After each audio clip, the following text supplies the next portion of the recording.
salita, di rin makarinig. Kahit mayroong tenga, mayroong bibig, hindi makapagsalita.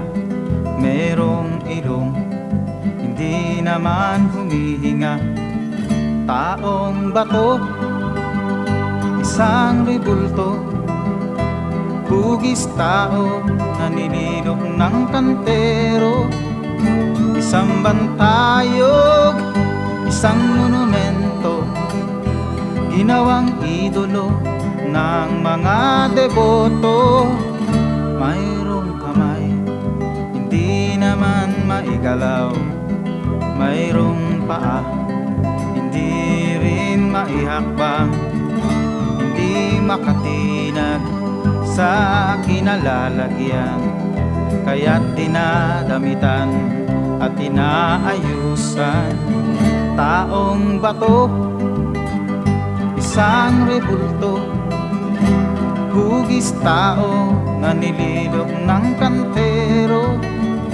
Isang bantayog, isang monumento, ginawang idolo ng mga deboto. Taong bato, buti na lang at nakilala ko sa katotohanan at espiritu. Dapat sambahin ang Diyos na buhay, di katulad ng walang buhay. Na taong bato, isang rebulto, hugis tao na nililok ng kantero. Isang bantayog, isang monumento, ginawang idolo ng mga deboto. Ano nga ba ang silbi ng isang estatwa? Wala namang dala kundi alaala. Ano nga ba ang nasa puso ng tao? Ito'y inidolo, imbes gawing modelo.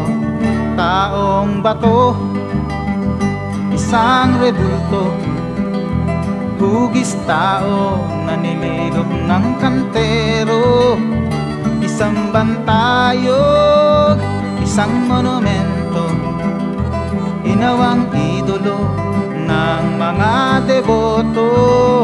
Taong bato, isang rebulto, hugis tao na nililok ng kantero.